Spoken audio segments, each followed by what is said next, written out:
we've got different, sometimes different co-hosts, different guests each month. And tonight our topic is going to be on psychedelics, business, and leadership as far as the AMA. So this is set up as, I call this formally informal. So three guys who are just going to be sharing their experience. And, we've got a guest here who's got more experience and some of our wisdom. And, but what's really important is this is open up to all of you. So questions, and we've got some questions that have come in already, but any comments that, from what we're saying, you can add comments into LinkedIn or YouTube. We have someone who's monitoring those. And so, yeah, feel free to reach out, ask questions. We're here for you. That's the biggest thing, is here to just answer these questions and support for the community. And so we're going to start into introductions. As you can see, we're all labeled here, but I'm Steve Elfrink. I'm a Webdelics subject matter expert. Also a 40-year veteran of these expanded states, working in personal exploration and working with others. I currently have my own practice, solo practice, Om Terra, where I work primarily in a psychedelic somatic fashion. So primarily ketamine, also work with psilocybin as a facilitator in the state of Oregon. And just really happy to be here. I mean, for me, it's all about spreading information, knowledge, wisdom, answering questions. There's a lot of questions out there. And then, speaking of questions, before I introduce our co-host and esteemed guest, up in the right-hand corner is a beautiful QR code, which takes you to the Webdelics website.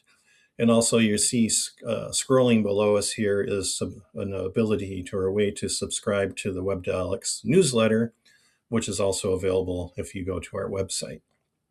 So who else is with us here tonight? Well, I'm going to introduce Mike, who is our co-host and the guy in the middle here. So Mike is an attorney, entrepreneur, a former Bloomberg TV host, an avid proponent of psychedelics for healing and human optimization.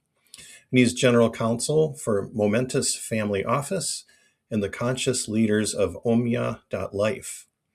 He's also an early investor in Nobody Studios and assists Webdelics with business development. And we're grateful for Mike to be here tonight. And then we also have on the right, Sabba Nazhand, who's our esteemed guest, great gift to humanity, a wonderful guy. Honored to know this guy and to be here with him tonight. He's got lots to share, a lot of experience, just one of the wise guys out there, in the good way of a wise guy. But I'll stop and I'll actually read his bio here. Sabba is a seasoned tech executive, founder, and advisor with 20 plus years of experience in sales and leadership. He is the founder and CEO of Safar, an integration operating system that keeps practitioners connected with clients between sessions, turning insight into sustained change and measurable outcomes. He's led teams across 3 continents, working with some of the most impactful companies on the planet, and is, it's funny, my cut and paste. Oh, there it is. And his cut and paste wasn't quite there. And is passionate about integrating technology with human connection. I love that, human connection. Thanks. So I think for all of us, the core here, human connection, and why we're here with you tonight, everyone out there, is about human connection. So we've had some questions that have already come in. So we're just going to dive right in. And again, please reach out through comments on LinkedIn and on YouTube. And feedback's appreciated, questions are appreciated, but we're going to go to our first question. Okay, so this one's for the way this is going to work, quick framework. We're going to pose the question to Sabba, and then Mike and I may add some commentary, some extra ideas to it. But really kind of just the way we've framed this is 3 guys talking about talking about psychedelics. So our first question from someone out there, what's one nervous system skill you wish every founder and leader practice daily? What do you think, Sabba? I have a lot of thoughts around this. First of all, thank you for having me. It's such a pleasure and honor, and great to be with you, Steve and Mike, 2 legends. Like, getting to know you and your backgrounds is pretty epic. So I'm glad to be here. Like I said, a lot of thoughts here. The one that comes to mind is a skill called interoception. Basically, it's noticing what's happening in your body before it runs your behavior.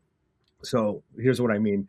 Most founders operate, and I say this from my own experience as an exec and founder, is that we operate in a constant low grade stress state. So it's always fight or flight, it's always on. And we mistake that for being driven, for caring, for hustle. And so I did that for 20 years. And I thought the tension in my chest was just what ambition felt like. And it wasn't that. It was my nervous system stuck in threat mode. So the practice is really simple. Before a hard conversation or a big decision, we take 10 seconds, take a breath, take a couple of breaths. We ask ourselves, what am I actually feeling right now? Is my chest tight? Am I holding my breath? Is my jaw clenched? And that's really it. And you're not trying to fix anything. You're just noticing how your body feels. And in that noticing, it creates a gap between the heightened stimulus or the stimulus and your response. So instead of reacting quickly, you can actually choose how to respond. And I'll say this last thing, like Navy SEALs do this, they use box breathing. So if you're not familiar with that, it's breathe in 4 counts, hold for 4, out for 4, hold for 4. And so it's a very similar concept there. And so I would say that's probably the one that comes to mind for me is excuse me, recovering from a cold, interoception. Awesome. Beautiful.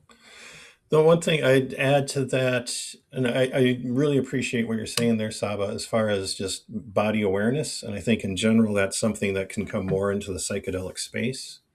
Or, I'm a big fan of psychedelic, working with low dose ketamine, low dose substances, and more of a somatic approach. And I think looking at something around like psychobiological capacity, just understanding what someone's holding and maybe working with some lower dose stuff before taking someone into a bigger experience that can overwhelm this system. So, but I think bringing more awareness to the body and this psychedelic space and ecosphere, I think is huge, especially leaders, everyone. So important and such an underutilized tool that we have as human beings, right? We're so fascinated with everything that's outside, the external stimulus, the universe, but most people have never focused on the innerverse, what's going on. So I think Saba hit the nail on the head that, the ability to do that, so much of that you learn with and through the use of psychedelics and other, meditation and other things, but using these things in combination, extremely powerful. Yes. Yeah, well said. Yeah, I couldn't agree more. Yes. Okay, our next question, please.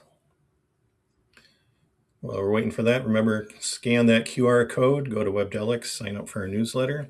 So next question, what's the biggest risk of chasing peak experiences, especially for high performers? Great question. That's such a great question. And as someone who has chased peak experiences many times, I will say, just to back up, for folks that maybe have little or no experience sitting with psychedelics or plant medicines, is you get into this state, which for the most part is really beautiful and profound, and those peak experiences come in waves of euphoria, love, connectedness to the universe, to God, or whatever you may want to call it, and that feeling of like, yeah, everything's going to be okay, and I'm fine, and so forth. And so when you come back from that, and you come back to reality, I was talking, Mike and Steve were talking about this earlier. Like, one of my experiences was so profound that it was a Saturday afternoon. It was amazing, and then Monday I had to get on a Zoom call and look at spreadsheets. I'm like, wait, what is this? Doesn't even make sense. And so, like, I want to go back to where I was on Saturday. So the risk of that is, especially with high performers, because you're always on, we're always trying to work at the highest level, is it's becoming a new way of actually like avoiding your life, avoiding the shit in your life that you need to deal with, avoiding work, life, family, and so forth. So I've seen this a lot with high achievers. We're good at optimizing, so we start optimizing our spiritual journey. And so, like, it's like, okay, you know what, I'm doing great, and I had this beautiful ceremony or this experience, and then 4 months go down, 4 months pass, I don't integrate, and which, by the way, I want to touch on that, and I don't integrate this experience, and so now I'm in a bad place. So what does that mean? It's time to optimize more ceremony or bigger dose or maybe an exotic location and so forth. So that for me, it feels something that especially high performers or high achievers need to look for, or anyone in general needs to kind of watch out there. and it's interesting because it feels like growth because you're having this intense experience, you have these like insights and these downloads, but then you're not able to actually integrate it and move that into the regular day-to-day of your life. So I can keep going. This is such a big question, but I think that probably is it's a good stopping point. Mike, anything you want to add to that? Yeah, I think it's a great answer. And I think that by doing that, you're essentially undermining the entire point of doing psychedelics, right? Which is to surrender, to see what is, to become part of the state of flow, to find out what needs to happen and allow that to happen. And we're constantly chasing, we're constantly trying to achieve, constantly trying to get to the top of the next mountain. We're missing everything else along the way. And so, yes, big experiences do happen. Yes, they're profound. Yeah, change, amazing. And sometimes they're not. But I am a firm believer that the medicines give us what we need. And if we're willing to accept that, then I think we're doing it right. We're not running the risk of everything else that we're talking about here if you're constantly chasing the next big thing. Yeah, my only 2 cents is for me, will tell a lot of my clients this, the fastest way is actually to slow down Mm. and integrate Yeah. and listen. Slow down and listen. And the other thing I've also seen with especially high performers, people that are just kind of going for it, not integrating, but then instead of ego dissolution, we start to get ego inflation. Yeah. And there's this place of just grandiosity. And so I would just encourage anyone, especially in these leadership roles, slow down, integrate, feel. Agreed. And Steve, you remind me of one of my favorite sayings that the Navy SEALs use, which is slow is smooth, smooth is fast, right? So, Yeah. And actually, I want to touch on something really quickly. One, you reminded me of, there's this like saying that people say is like when they have these experiences and it's all beautiful and like profound, they're like, oh, everyone should do it, or all politicians should do it. Like, no. Like the ego dissolution or the growth of ego when you're not in the right headspace or prepared or doing the right things can actually be, counterintuitive. So I want to re-emphasize what you said, Steve. And then for folks that we use the word integration a lot, and it's big in like psychedelic healing and psychedelic therapy and modalities, but I want to just say like quickly, like what integration essentially means is when you have a peak experience and you have this profound insights and downloads, what the simplest term is, this experience allows you to move it into everyday life. So for example, you get an insight, maybe you understand why you keep repeating a pattern or what's really driving your anxiety. That's great, but that insight fades. So you want to get back to your regular life. And what you do is integration is changing how those behaviors, taking those insights and making small incremental changes or lifestyle changes that embody that experience that you had.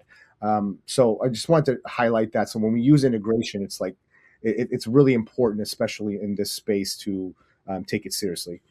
Yes. I think there's so much focus on the session, the medicine, but the magic, the true grounding, the true transformation is in that integration, which it's a lifetime that also people need to understand. Correct. I think there's a question here. Where should people start if they want to get into this sector if they don't have any previous experiences with plant medicines or psychedelics? Oh, that's a really good question. Mike, did you want to say something? I saw. No. You answer, and I'd love to. Okay, sure. Yeah, I mean, I can say from my personal experience, right? So, as Steve mentioned in the intro, I've been in tech and startups for my whole career, 20 years plus, and I knew very little about psychedelics as a modality or as a medicine, and also from recreationally. Admittedly, like in college and early teens, I spent a lot of time with them. But from a therapeutic and scientific perspective, I didn't know much, and from a industry perspective, I knew nothing. So what I did was kind of take the skills that I had in tech and in sales, was how do I get in front of people as fast as possible? So I did my reading, I researched, I listened to podcasts, and then I started hearing these common themes and names and organizations. And then so that led me down a rabbit hole of just like looking up on the website, looking up like some of the big players in the space, And then I found a conference about 5 years ago, and saw the list of attendees at the conference, sent cold emails to them, and was like, "Hey, I'm just introducing myself, no agenda. Would love to stop and get you a coffee if we get a chance." And so I just embedded myself and just started meeting people, talking to people. That for me was what worked the best, is just be curious and learn about the space and just figure out like how you could fit in. The last thing I'll say is how I was able to fit in. I'm not a scientist. I'm not a researcher. I'm not an incredible practitioner like Steve is, or lawyer that can come in and build contracts for a business, right? Or create contracts. But what I was really good at was advising founders in their go-to-market, building pitch decks, organizing their operations. So I was like, hey, I'm not in this space, but this is what I bring to the table. I think there's a mutual thing that we can work on here. And so like I would learn from them around integration, the medicines, how they work, neuroscience and all of that. And then I would provide them my playbooks and frameworks. So that's the last thing I'll say is like, that's how I did it. Yeah, I think that's exactly what it is, right? Where do you start? You start at the beginning. And for me, my journey was, I didn't have my first psychedelic journey until I was in my mid 40s. I was petrified of what my idea of psychedelics was. And so I wanted to do as much research as I could. And, it was up until that point in my life, everything that I believed about psychedelics had been framed by that commercial that a lot of us had seen when we were children with the egg over the frying pan. This is your brain. This is your brain on drugs. Any questions? And that scared the hell out of me. And so before I did anything, I started reading and researching, and here I am, the founder of a law firm, and we have a TV show on Bloomberg TV. We're doing other things, and I wanted to start talking about psychedelics. It was very different, and I knew that if I was going to do that, I needed to come at this with reverence and confidence and understanding. And so, there's so much, like with what Webdelics is doing. There's so much great information out there. Then find the people that you know, love, and trust. You'd be surprised how many people know something or know someone, and just start, like Sabba said, start immersing yourself into those groups, into those organizations, finding the people you know, love, and trust, and let them help guide you. And then my proverbial 2 cents, a lot of cities, bigger cities, have psychedelic societies. So there's a whole world, literally, I mean, it's worldwide, of psychedelic societies. A lot of them have monthly meetings, and there's, and just Google whatever city you're in, psychedelic society, and there's likely a psychedelic society, because they're in LA, Portland, Minneapolis, Omaha. I mean, pretty much every major city has a psychedelic society. And there is, I can't not remember that there's one website that has all the psychedelic societies on there. I think it's called Global Psychedelic Society, GPS. So that's it. Yeah. Yes. With yes. What's his name that I can't remember. And then, so psychedelic societies also look on Meetup is a great place to find folks. This Meetup's just a website of people getting together, talking about different things. Sometimes it's psychedelics. And then the other thing I would just add in for anyone new to this, start low. There's a lot of like emphasis on heroic doses and big doses, and you can go big or go home. But, start low, start slow, start lower doses of psilocybin, start, exploring ketamine's a good place to start with. And the other thing is just bring in a little skepticism. Don't trust the first person who says X, Y, or Z. So a little, internal wisdom. Just know your source all the way around. And with all this, like we're all saying, knowledge is power, do your research. And listen to your heart, what feels right for you.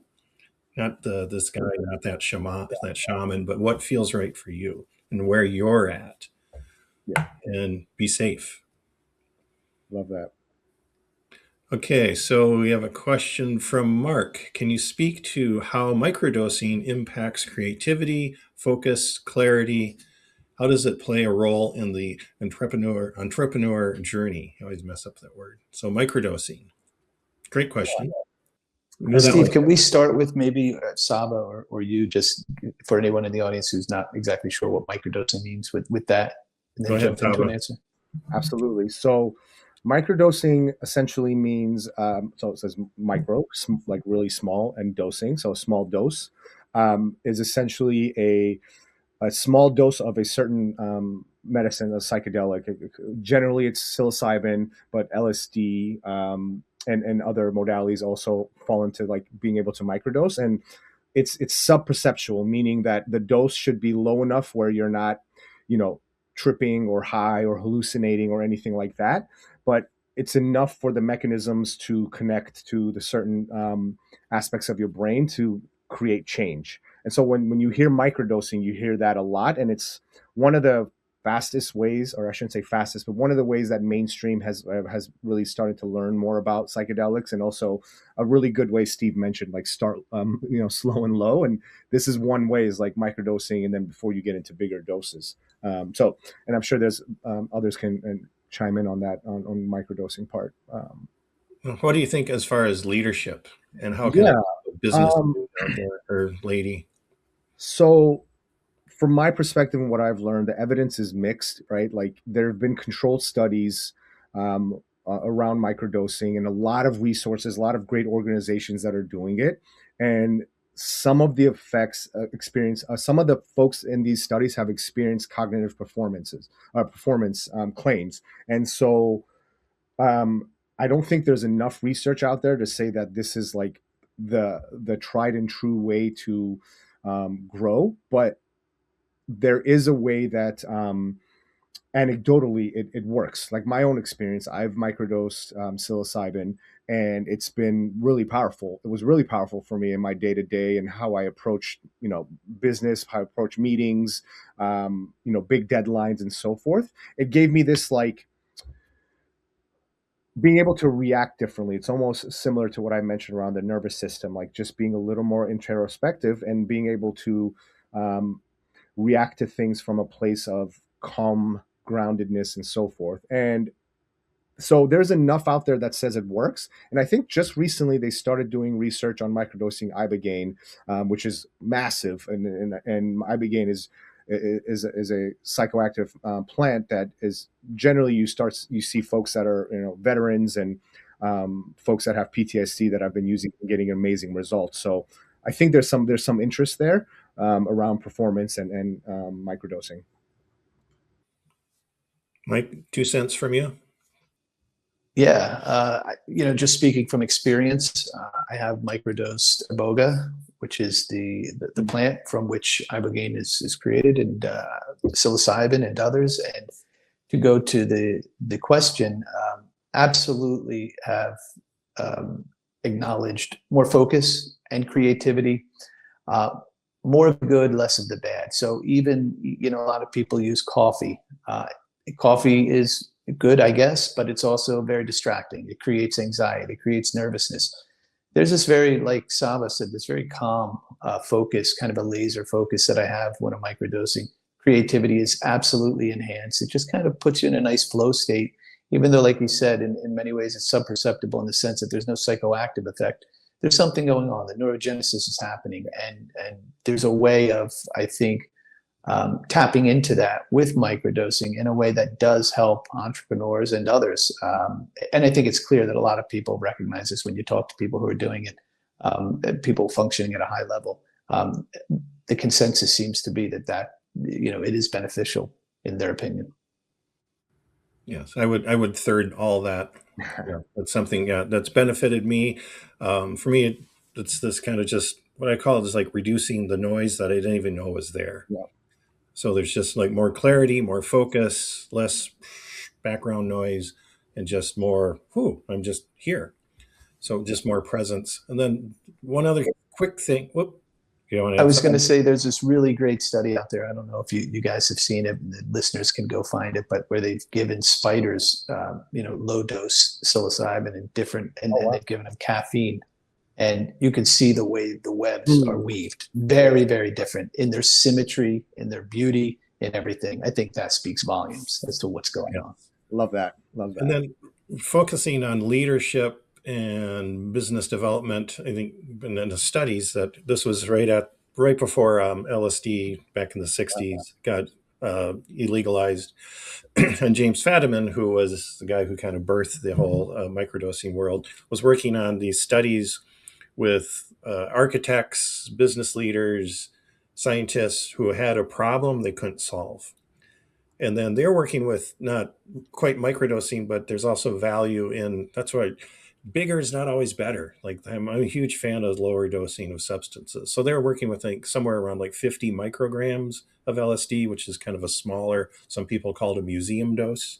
So you can be somewhat functional and out in the world, but just this um, heightened clarity and heightened creativity. But they found pretty much across the board, all these guys who had these problems within their business world, architectural world, scientific world that couldn't be solved, but by working with these lower doses of LSD back then, was profound for them. Yeah.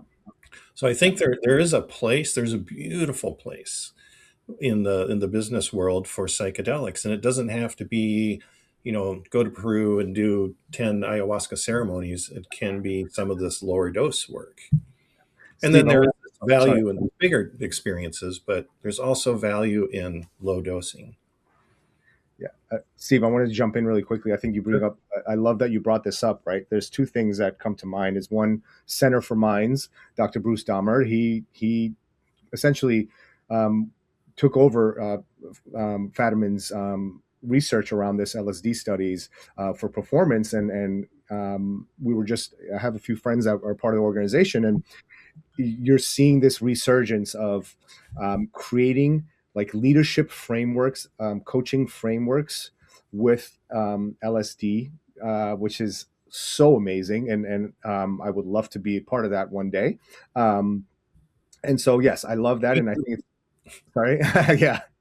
And so, which is really fascinating. And I think there is a place for in organizations and leadership roles to have this. And on the other note, I have been part of like masterminds, like founder leadership circles, and even some previous organizations where we would do offsites and we would spend a day and a half and we would microdose.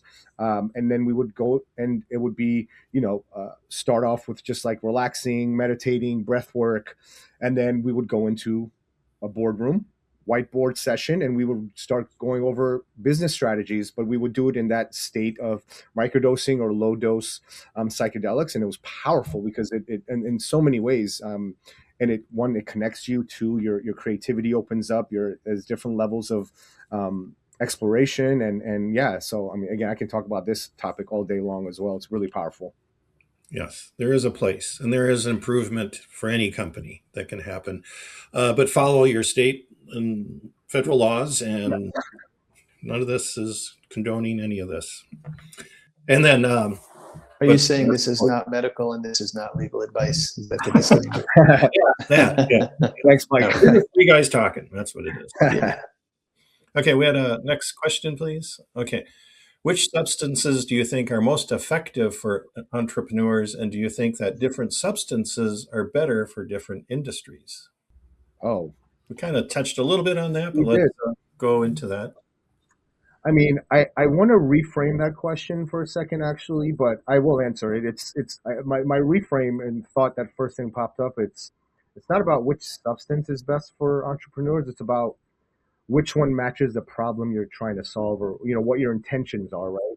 And just as a quick side note, like generally when you're sitting with these psychedelics and these medicines, especially in ceremony or higher doses, there's always this preparation and diet, meditation, journaling, and intention setting. Like, what are my intentions before I go into sitting with these medicines? So I think that could be a potential reframe.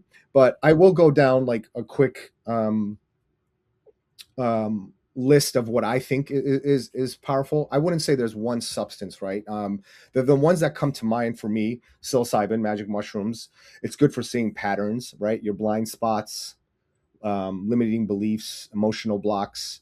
And research shows that it doesn't make you more creative in that moment, but people generate ideas. I have anecdotal evidence.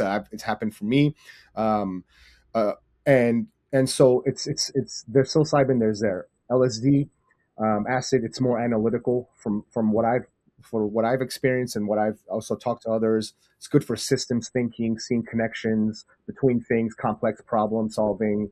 Some you can call it a pattern break, which is I think is really cool. And then from a creativity standpoint, like when you're in that state with LSD, especially when you have these intentions of, from an entrepreneurial standpoint, you start connecting dots of like how things work from a design perspective, from a data-driven perspective. Again, I'm using my personal experiences here. Those two are ones that stand out to me the most. But I mean, you can argue almost every psychedelic will have a use case for an entrepreneur. Yes, I would agree. I think the two classics are LSD and psilocybin, and I think the beauty of those two medicines are, taking people out of their cognitive Kansas. I love that phrase, borrowing that from Terence McKenna. Love that. But just a shift out, because we get in this, boxed thinking and boxed reality, and the ability of these substances to just kind of take us outside of that box and think of something that can show up that you never even would have thought about, but just a widened perspective of what's possible. So looks like Mike might be having some challenges. Good luck out there, Mike. Oh, said the magic word. Hey. So let's go to anything you wanted. I'm not sure if you heard that question. It was kind of a continuation of anything you want to add to that, Mike? Yeah, no, I think Sabba did a great job, and that's exactly what it is, depending on where you are. And think about who entrepreneurs are as business people. What are they doing? What problems are they trying to solve? They're creative, they're industrious, they're ongoing. There's a lot going on. You're trying to raise money, so there are different stages where different things are happening. And I think, depending on where you are in the life cycle of things and what you're going through, there are different substances and molecules that can help. Boom. Well stated.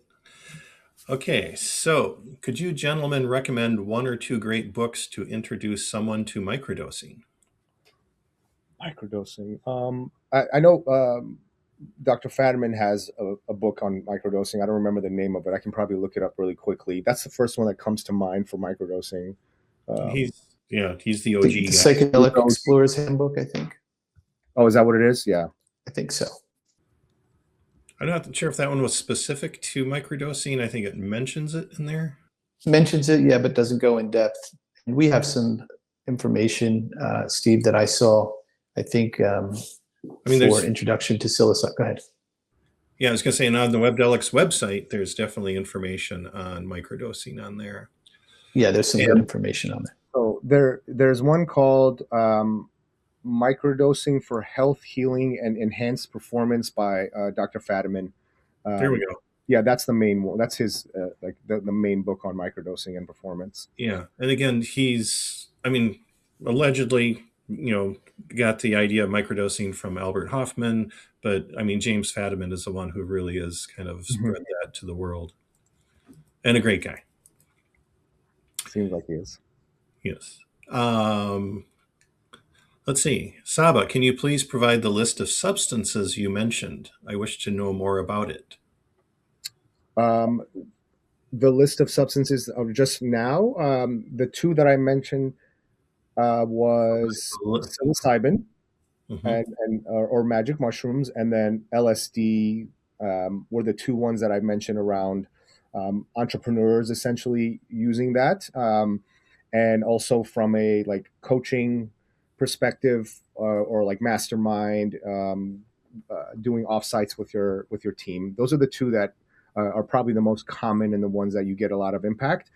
Now that I just thought about this, if you want to go down a deep rabbit hole, one that I don't want to say it's a fairly new substance, but it's not as common as 3-MMC, and that one you're starting to see a lot of that pop up from an organizational perspective that executives and leaders are using for brainstorming and whiteboarding sessions. Then one thing I want to add to all this, for right now with the current legal status in the U.S., most of these substances are illegal, but Colorado and Oregon have legal access to psilocybin. There's specific states cities like Oakland, California. These substances have been decriminalized, I believe Detroit. I mean, there's this number of cities where it's been decriminalized. So there can be, if people are apprehensive about, trying to find it on the street, there are legal access routes within the U.S. to get these medicines. Okay, next question. What are common mistakes people don't realize they're making? In life, or because that's a whole AMA right there. Let's frame it around psychedelic. Yeah, of course. I'm just teasing. I would say we touched on some of this stuff, like thinking the experience itself is the work. Right? You have this profound experience, and perfect example. The first time that I sat with a substance that was from a therapeutic or really high dose perspective, I remember coming back and thinking to myself, oh yeah, like I have all the answers. I'm connected, love, everything is great. And, all the trauma that I've had in my life, all of the ups and downs, like, yeah, it's great. I feel good. And it was not, obviously, that was not the case. So I would say that. To add to that, another common mistake is like returning from an experience, returning to a dysregulated environment immediately. And that is so critical. And I realize that it's easier said than done when when you're working or you're a parent and you have responsibilities. You can't go to the jungles of Costa Rica and be there for 3 weeks after an experience and take the time to unwind and get grounded and all of that. But it's important to take a day or two at least to not go back into your phone or responsibilities and just sit there and process what you went through. Last one, I mean, there's so many. I'll say the other one is not having a container for the emotions that surface up in the coming weeks. Again, integration, what I talked about, like being in a place where you can communicate this with a trusted person or people, community, write it down, think through, process. And then, of course, chasing the next experience, I would say, is a huge common mistake. But there's many, but I think those are probably good ones. Yeah, those are good ones. And I'm always the one saying, go low, go slow. Mistake of taking too much too soon if you're not ready for it. Yeah. So it goes back to integration, right? Like, yeah, you're not integrating. Yeah. But again, I just want to say, like, listen to your, I've said it before, I'm going to say it again. Listen to yourself. What feels right for you? Mike didn't like that I interrupted you, Steve, so he jumped off. And he's like, I'm done. I'm out of here. And speaking out of here, I know we're scheduled for a half hour, but looks like questions are still coming in, so we'll keep going. Okay. So if you had to design a first-time safe, where'd that one go? Oh, there it is. If you had to design a first-time safe container checklist, setting, support, and aftercare, what are the non-negotiables? Oh man, I mean, Steve, this is your world, but I'll chime in from what I from my experience and of course from building my company, how important integration is and so forth. But the one aspect is that you hear a lot is set and setting. So set is your mindset. So your mindset going into a ceremony or a journey, you need those clear intentions. You need to be prepared. The diet is important.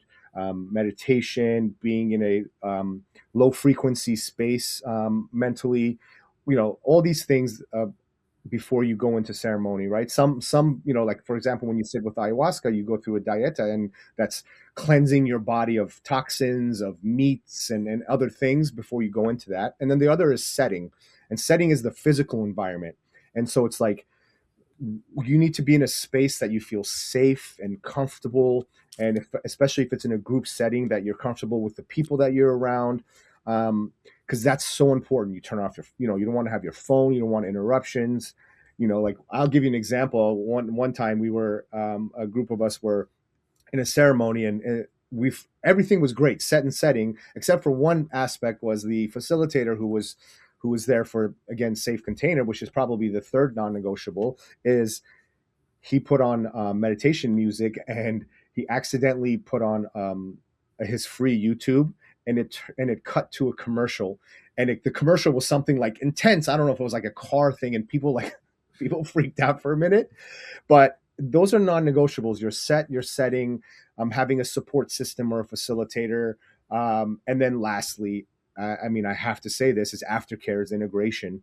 It's the most important thing, in my opinion. More important than the actual medicine that you're working with, actual day of the journey and so forth, is the integration and how you incorporate that into your life, because none of that matters if you don't. Mm-hmm. All beautifully said. What I would add to that as a non-negotiable is, especially if the first session, have someone there with you would be a non-negotiable. I mean, people have profound solo experiences, but if it's your first time, have someone there with you. Mm-hmm. But then also someone you trust and someone that and then also another kind of obvious one, but know the source of where you're getting this. Yes. Know your source. And then there's so much, this could be a whole hour discussion, but one thing I want to add is also, for me, there's setting, and one thing I'm trying to introduce into the world is capacity, setting and capacity of just knowing your state. Like, are you ready for this big experience? If you're, kind of destabilized, you got to be a little more careful, find someone who's trauma informed, someone who knows what they're doing. And also maybe not a bigger, maybe a big dose is not the time. What is your capacity to receive this experience? And so that's I think a huge one is, and again, I'm going back to that place over and over here, but know thyself, know what you're ready for, know what you can handle. Can you handle this huge experience that's going to kind of blow apart your world possibly right now? So that's awesome. Stay safe. That's awesome. I will say this though, is the caveat is, even till this day, I'm still like day of, I'm like, oh, do I want to do this? I shouldn't do it. I'm a little nervous. What's going to happen? Who am I going to see? What am I going to feel? Yeah. So, but to your point, there is a very important aspect of understanding, your nervous system and yeah, being trauma informed and having that support. So I will say that's still important. Yes. Anything from you, Mike? No, I only caught the tail end of it, so I'll wait until the next one. It sounds like you guys covered that pretty well. Looks like we've got one more question. Ooh, a big one. I love big questions. I have a question regarding suicide. We often see a lot of loneliness, excuse me, among those at the top who use the substances you are discussing. How would these substances help someone who has lost everything they invested? This person now feels as if there's nothing left to work towards because the majority of their wealth has been lost, and they were giving to their wife. Due to these losses and the separation, they see no values in living anymore. I'm very new to this discussion, so I'm just trying. So regarding suicide, I'm just trying to personally absorb all this. Yeah. And also, Nancy, I appreciate the vulnerability, reaching out this way. Loneliness, substances. Okay. So Sabba, do you want to take that one? Yeah, I mean, first of all, I would just make sure this, if you know this person, that they are getting immediate help and they're having a support system that when you're in that state, I will be vulnerable for a moment. I've had moments in my life, especially before doing the inner work and the deep work, not just psychedelics, that I had these ideations cross my mind many times, and it's scary, and you feel like there's no other hope. And so I will say, make sure that there's a support system and get help. So I want to say that's first and foremost. I don't think, I know anecdotally, research perspective, even from me, folks that have gone through these types of massive traumas and issues in their life, psychedelics have helped them. But at the end of the day, these are just tools. And Steve mentioned this earlier, that you have to be in the right state of mind. You have to have, the right medical background. There are so many things that can go wrong, especially with someone who is in that state of mind and has this illness and condition. It's not for everyone. Psychedelics is not for everyone, especially if there's what I just mentioned, or if there's any certain medications that they're on. Psychosis is real. Things can get ugly really fast, and they can get worse. And so I want to caveat that by saying, like, be careful and do the due diligence, medical review, intake, all of that stuff, and know the substances. And then the other component is, again, from my own experience and what I've seen in my space and people I've talked to, it has helped. It has helped people heal and get better and get back on their feet and provide that needed love and support they needed for themselves. The last thing you feel is love when you're in that state for yourself. And so these medicines can help reconnect yourself to, being more kind and gentle and empathetic. So I don't want to get too deep into that, but those are the things that come to my mind. Yeah, this one, a huge question. We're complicated creatures. And when there's someone at a level of suicidality, it's, there can be the here and now aspect, but typically there's some trauma history behind that, suicidality. It's showing up in the here and now as suicidality, but a lot of times it stems from something possibly from childhood. So it gets complicated. And this is where someone needs someone that's, there's trauma informed, but at that level, they really need deep, deep, deep support for someone who understands the complexity of suicidality, the complexity of where someone is when they're in that state, because that state is a place of hopelessness and endlessness. And then this can go deeper into, it's tied to dissociation, and it gets very complex. So, but there is hope. I mean, that's one of, a lot of the folks I work with are in that place. And there is hope, but it's a lot of time. It's also a lot of hard work. And there can be these times where, one of these bigger experiences can kind of pop someone through, but then the need for like integration, support and more support. So that one's not an easy one to answer. There is a way through, but there really needs to be extreme caution with that person and finding the right person who can really be with them and understand what they're going through and listen to their story, not just the here and now, but what was their life like, what were they going through, and kind of tailoring a program. And again, a lot of times it's starting a little low and slow in the beginning. And also my heart goes out to that friend or whoever's suffering from this place. It's a lonely place to be. And yeah, reach out. I mean, that's something and we kind of need to wrap up, but as a kind of the outro to this, I want to share, if anyone wants to reach out to myself or Sabba or Mike, if just the three of us, we don't think we have any way to post this on the website, but people can reach out to me at Steve, just Steve, Stevee, at Omterra, which is OMTERRA.org. And then Sabba, if you want to give your contact info. Sure. So my email is Sabba, SABBA, at join, JOIN, Safar, SAFAR.com. And then you can also find me on LinkedIn, first name, last name. Feel free to DM me. Happy to chat and connect with anyone. Yes. And then Mike, if you want to put your name out there. Sure. It's out there, LinkedIn, social media. My name, Mike and Mumola, Mumola, anywhere on social media or LinkedIn. And my website is mikemumola.com. Awesome. Okay. And I'm also on LinkedIn too, Steve Elfrink. And then we're going to wrap this up. And then again, the QR code takes you to Webdelics, ton of information there. Also sign up for a newsletter, which will keep you posted on other AMAs coming up. But a huge thank you for everyone who was with us tonight to spend their Thursday evening with us. It's appreciated. We don't take any of this lightly that someone's listening to us talk. And a huge heartfelt thank you to Sabba for your time tonight, being with us. Greatly appreciate the work you're doing, who you are in this world. And we need more Sabbas out there and more Mikes.